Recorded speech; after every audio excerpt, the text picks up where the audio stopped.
10 things all disability exam patients need to know. As my channel grows, I get comments from people who obviously have only watched one or two of my videos because they ask questions that I've answered in previous videos.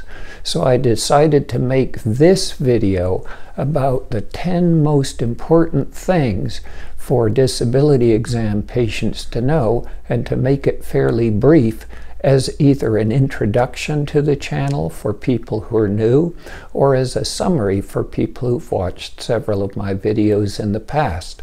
Hello, I'm John Foster. I'm a medical doctor who does Social Security disability exams, and as usual, everything I say reflects my own opinions based on my own experience and study, and not the opinions of the Social Security Administration or any other medical body. Number one is you want to show up at the right place early. Likely your CE, what Social Security calls a consultative examination, will be held at a location you've never been to before.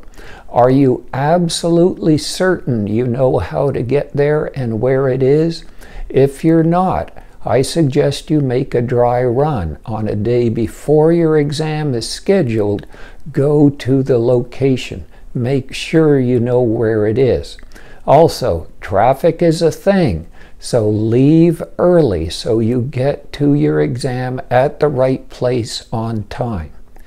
If Social Security has scheduled you for a CE and you don't show up, or you show up so late that you don't have your exam, you will not be approved for disability until another exam is scheduled and done, and that may be months away. So show up at the right place early.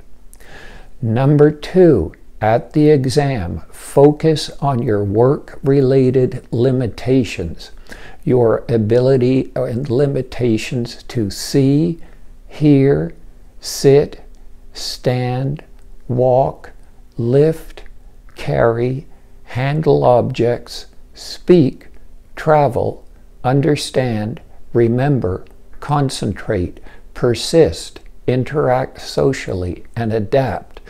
A disability exam is different from the usual doctor visit. In the usual doctor visit, you focus on the diagnosis, what's causing your problems, and the treatment, what can be done to relieve your problems.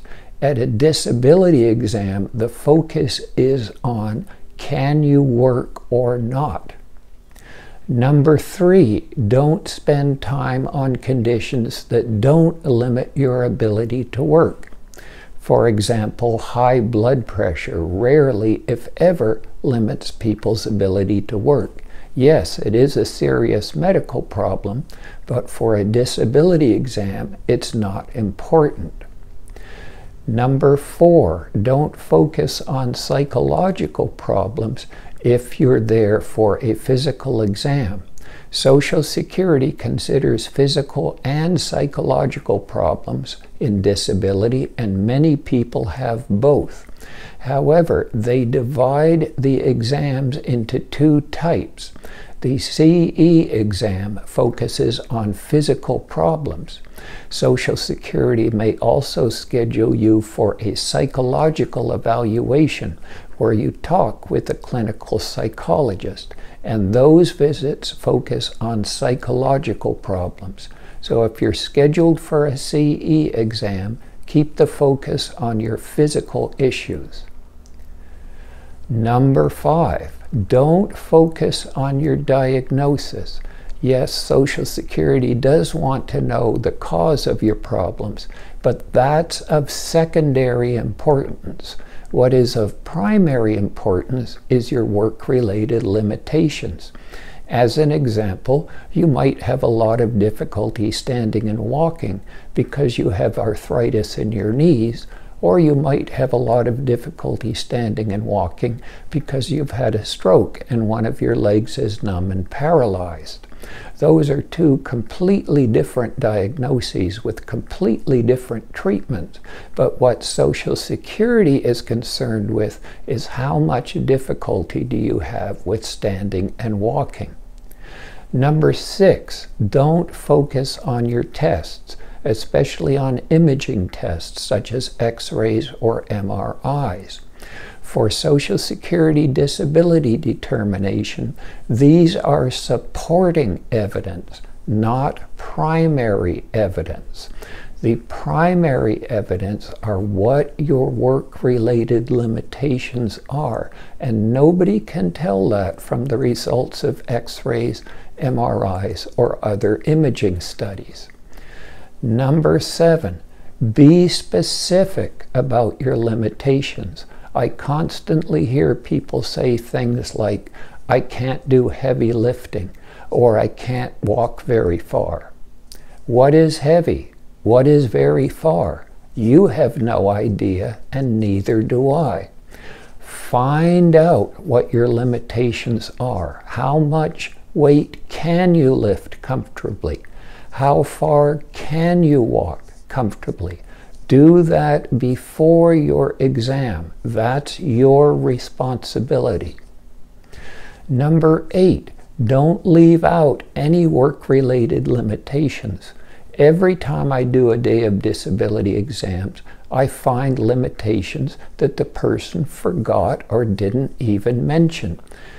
The last day I did disability exams, I saw 14 people, and when I examined them, 3 of them had limitations that they hadn't even mentioned. 2 of them couldn't lift one arm above shoulder level. Before your exam, I suggest doing what I call a body survey. Think of every part of your body from the top of your head down to your toes and list anything that might limit your ability to work. Even a problem with one finger may be the difference between getting approved or denied for Social Security disability. Number 9, during the exam, don't exaggerate or pretend.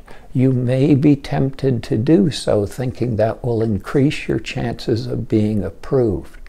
It is ridiculously easy for an experienced doctor to tell when a person is exaggerating or pretending, and that will be included in their report, and that is the absolute best way to ensure that your claim will be denied, even if you do have significant work-related limitations. And finally, number 10, don't hurt yourself. Some of the things you may be asked to do may be painful, such as walking on your toes or heels if you have arthritis in your legs, or may be dangerous, such as the risk of falling if you're asked to walk heel to toe like a sobriety test. If anything seems too dangerous or too painful for you, just inform the doctor and they'll modify the exam to accommodate your limitations. Well, I hope this has been helpful, and as always, remember, if it happens, it's possible.